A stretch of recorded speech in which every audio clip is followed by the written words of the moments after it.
Act 1, Scene 1. I hate theatre. I've never been attracted.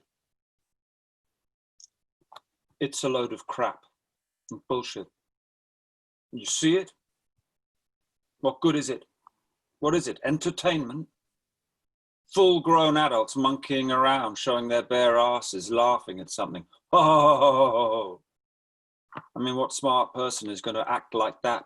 It's all fake, stupid, fooling around. Look at those foreheads, those huge arms and legs. You could plough a field with those. Put something like that in a tractor, he could plough a good 10 hectares for you in one day, maybe more. And these women should be having babies, making borscht.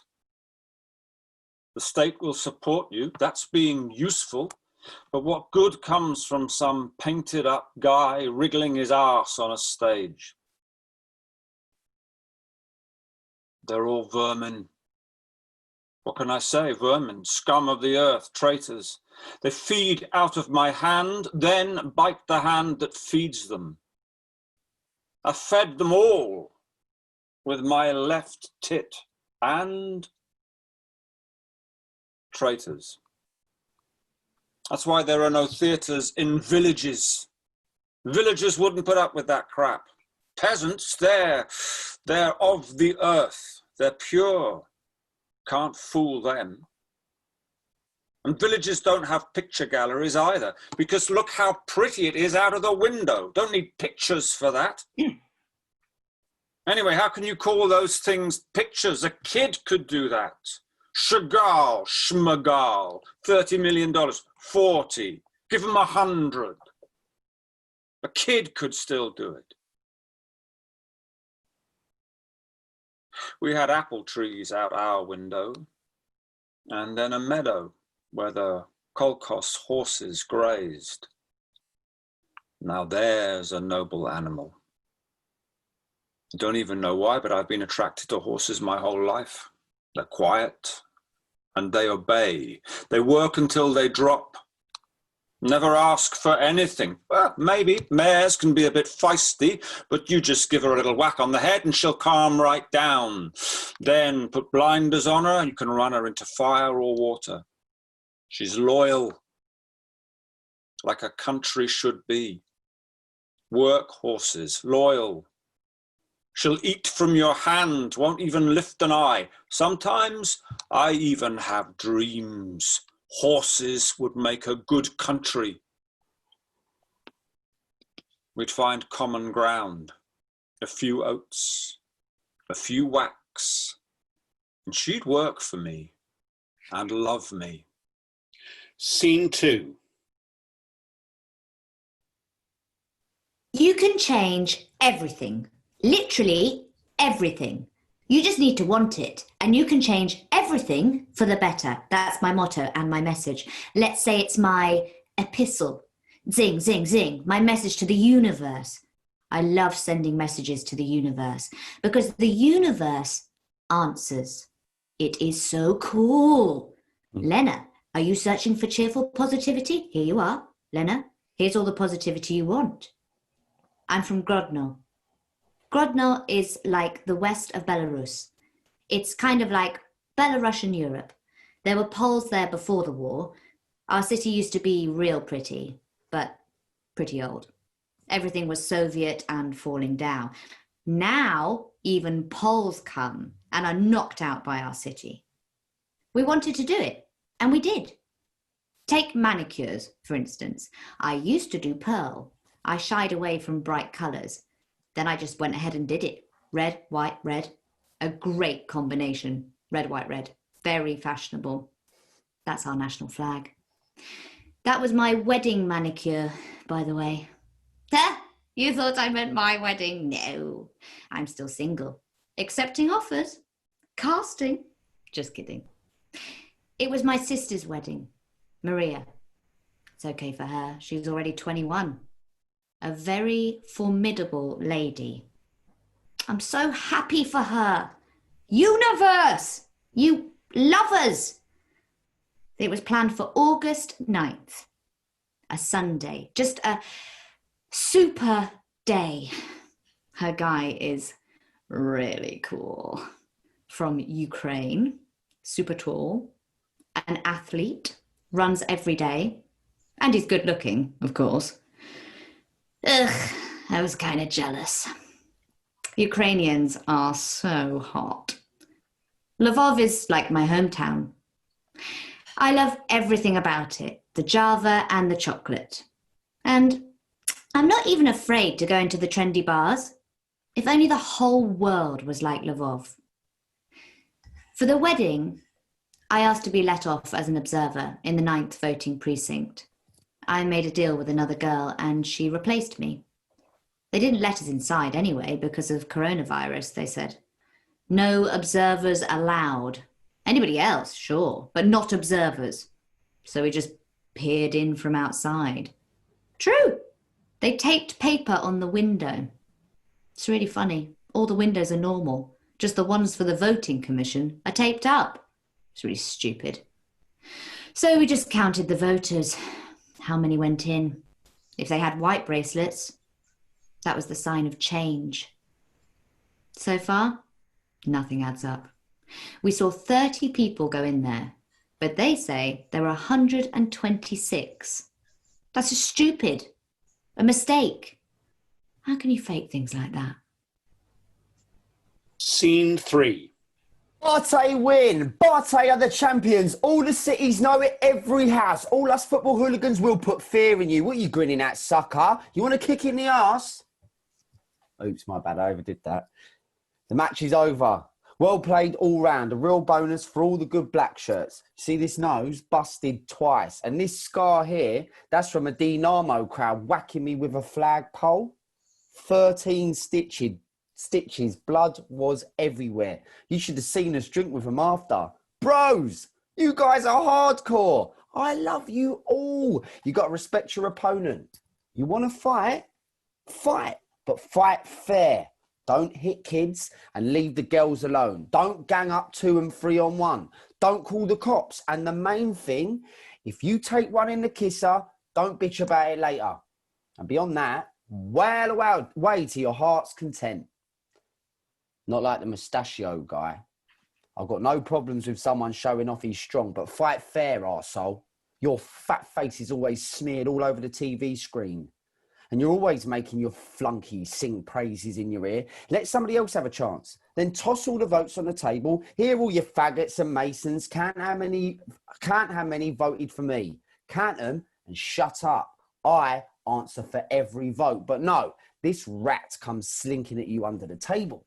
Stabs you in the back, and anybody who's against him, anyone who raised his head, they all get prison terms. Everybody laughs. In 26 years, not one single honest person ever opposed him. Nothing but thugs, thieves and criminals. I'm fucking sick of him. Fucking sick, I'm telling you. 26 years. That's how long I've been alive. To the day. I've loved football my whole life, just as long as I have absolutely hated that bastard.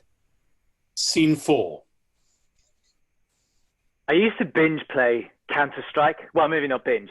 I wasn't supposed to play for long, but I'd hide my laptop under my blanket and play. Later, I stopped doing that. Counter-Strike, I mean. Later, I got hooked on Dota. Then Dad made them take my laptop away. Shit. The last fucking dictator in Europe. All the kids play it. It's no big deal. But that's how he is. You want to be like them? Like these guys? What's going in your head? Fuck, Dad! Everybody else can play!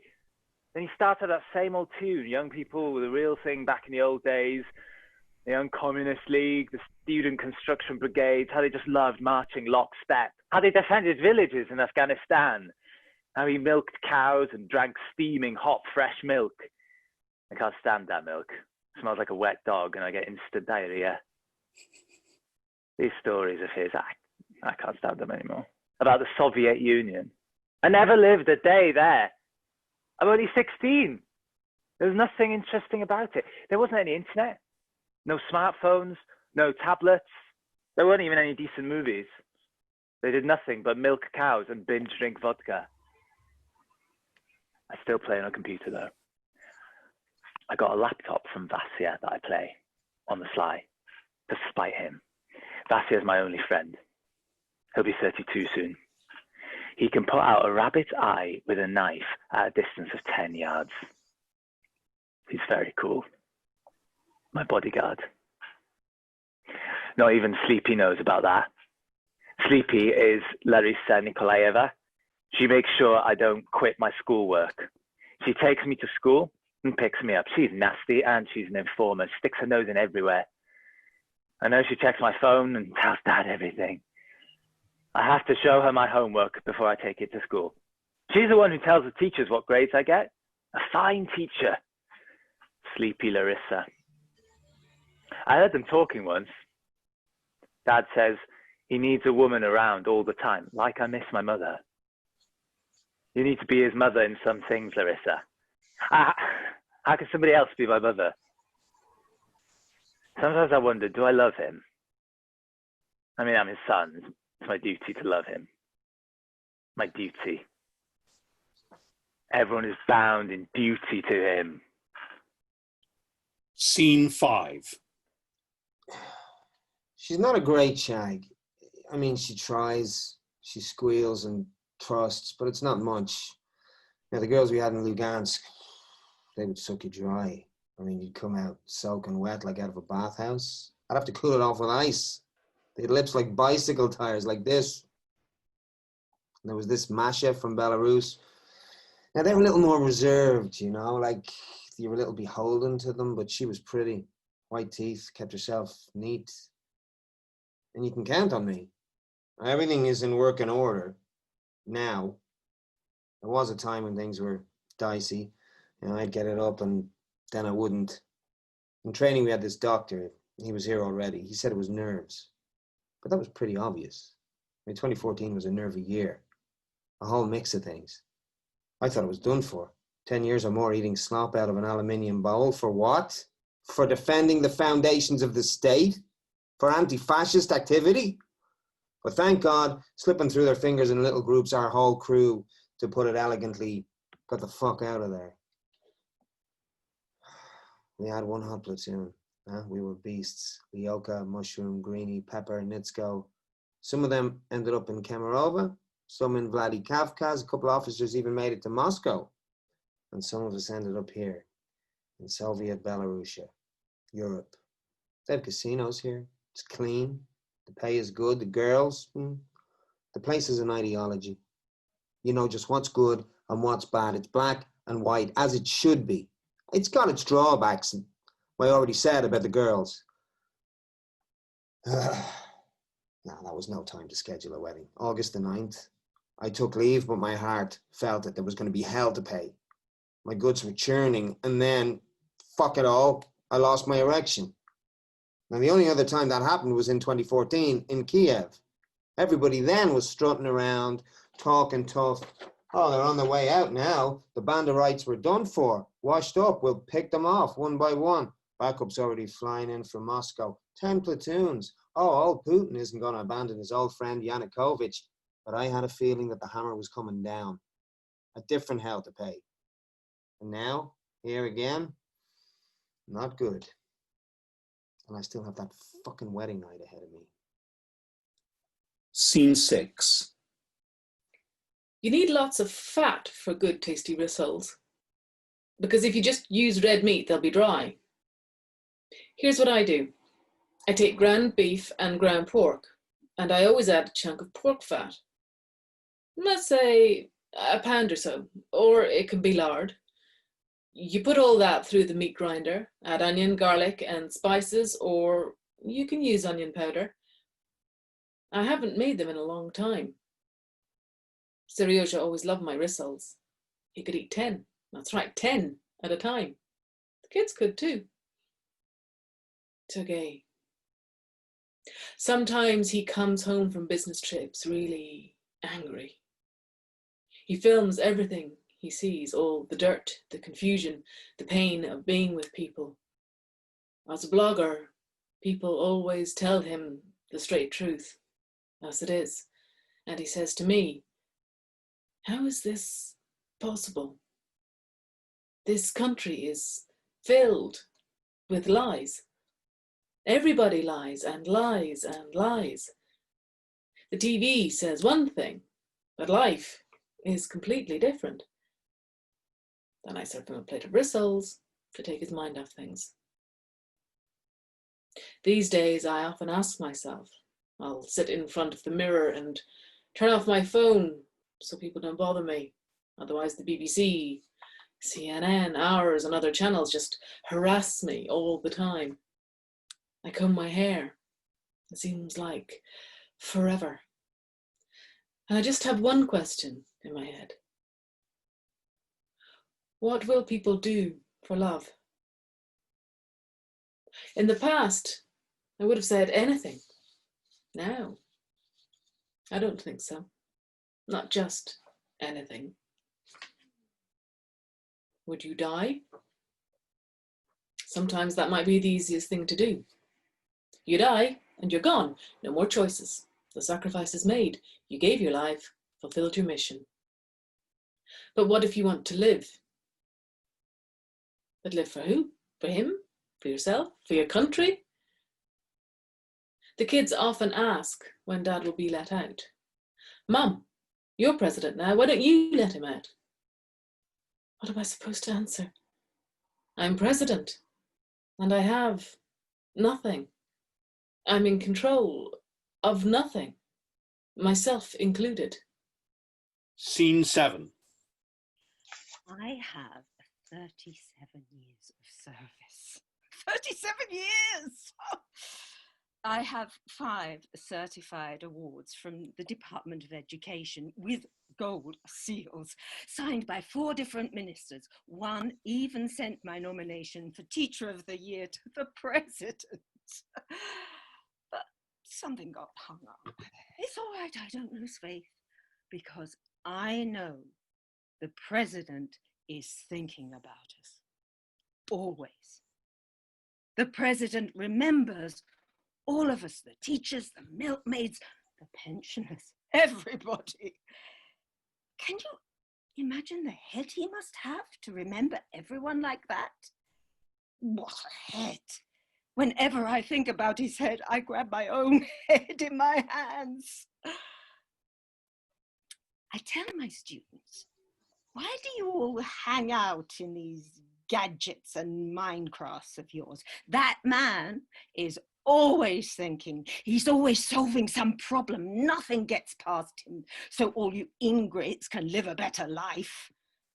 That's stability for you. He gives you textbooks. He pays our salaries, gives us work. Look at that building he erected, the flowers he planted. He put a satellite into space, everything, so you can study. And you have no conscience. Then he went and scheduled elections this summer. Where's that done? It's vacation time. Everybody's at the dacha. Tomatoes, watermelons, the dacha. And the whole weight was on us teachers. I don't support that. Better would have been to cancel them altogether. What a pain these elections are. Look who they bring up. Trump, Poroshenko, Yeltsin. Savages, all of them. Without them, you know what the people want. The people always want one thing. Stability. And what is stability? The boss. That's who? 26 years. That says it all. Every one of them stable. And may it stay that way. I have 4 more years till my pension starts. Our high school is a showcase among schools. The president's son even went here. I worry about the young teachers. What's in their heads? They fall for all that Western propaganda. How do we count the votes? I always tell them whatever the country needs. That's what you do, clever clogs. There are cleverer ones above you. You want a job? Then work. Go ahead and do your job as a teacher. But elections, that's our duty to stability. You'll save the government and they'll give you bonuses, God willing. I was in charge of 5 elections at our school. I did everything that needed doing, precisely as the results were planned. Everybody got their bonus. But I don't like these observers. What are they trying to observe? I have all the numbers up here in my head. You just get on my nerves. Scene 8. Where do I talk? To the camera? Okay. Wait. Hello. I'm Svetlana Tikhanovskaya, candidate for president. I am 37 years old. I was born in Polesia. I graduated from the languages department of Mosir Teaching University. I am fluent in Belarusian, Russian, and English. I was never attracted to the idea of making a career. I always saw myself primarily as a wife and mother, a homemaker. That's what I do. I was never interested in politics. I was perfectly happy with that. A year ago, my husband, Sergei Tikhanovsky, created a project he called A Country for Life, in connection with which he met all kinds of people from all professions. They would tell him what worried them, what they were feeling, what they thought about Belarus. People talked about their difficult lives and shared dreams about life in a free, prosperous country. What amazed me most of all was that people who appeared on our blog channel were being thrown into prison. Can you tell me what that's about? Can we possibly make peace with such injustice? That is why, when my husband Sergei was not permitted to participate in the election, I chose to replace him and march all the way to victory. Did I hesitate? No? I can't believe I'm saying this. All the way to victory. For myself, my husband, for all of us, for our children. As a wife and a mother, I understand that it's one for all and all for one in the family circle. I want it to be like that in our country too. They say a woman can't be president. That's not true. Nobody can stop a woman defending her family, just as no one can stop a nation that demands justice. Ah, wouldn't you know it? God damn it, fucking bastards! I'm on duty on the 9th and the 10th and the 11th. All leave is cancelled, all holidays, everything. I tell my commander, I'm getting married. We've been planning it for 2 months. He says, are you an idiot? I don't give a shit if you're dead. There's no excuse not to report for duty. Again, are you an idiot? Looks me right in the eye. Are you an idiot? Well, I'm no idiot. I called Masha right away. Wedding is fucked, Masha. Judy calls. Judy comes first, Masha. I called on the phone on purpose so I wouldn't have to deal with her scream and yell at me to my face about her relatives coming in from Lida and the restaurant her mother already paid for, and are you a man or not? You promised. Fuck me. If she doesn't understand the words duty to your country, then what can I say? I serve Belarus. I serve Lukashenko. He's my commander-in-chief. Whatever he says, we do. Our deputy political officer is an excellent guy. His every word burns on bullseye, death to the enemy. Poles, Ukrainians, Lithuanians, they're our enemies. The Russians aren't enemies, but they want to snap us up, which means they're kind of enemies. I mean, they're brothers, but enemies also. That kind of thing happens. But first, with the Russians alongside us, we'll bury our primary enemies, those Western faggots, Yankees, and Maidan maniacs. We'll take care of the Ruskies afterwards. The boss won't let them get away with anything, even if he does become a Russian governor. Oh, shit. Masha calling again. Hey, oh, now. Stop crying. I know you're pregnant. So what? We just put it off a little. We'll push these guys back. We'll make mincemeat of them. Yeah, I'll take care. You should see our outfits. 7 shipments from Moscow. Top of the range stuff. Impressive.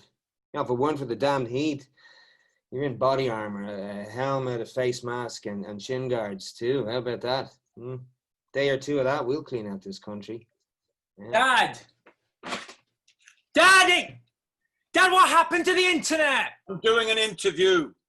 Kolya! Dima Gordon is here from Ukraine. Pay no attention, Dmitry. You asked about my father. I think I saw my father once when he came home to us. I remember he came home. I vaguely remember it. It's the only thing my memory preserves. He was a very tall man, well over 6.5 feet.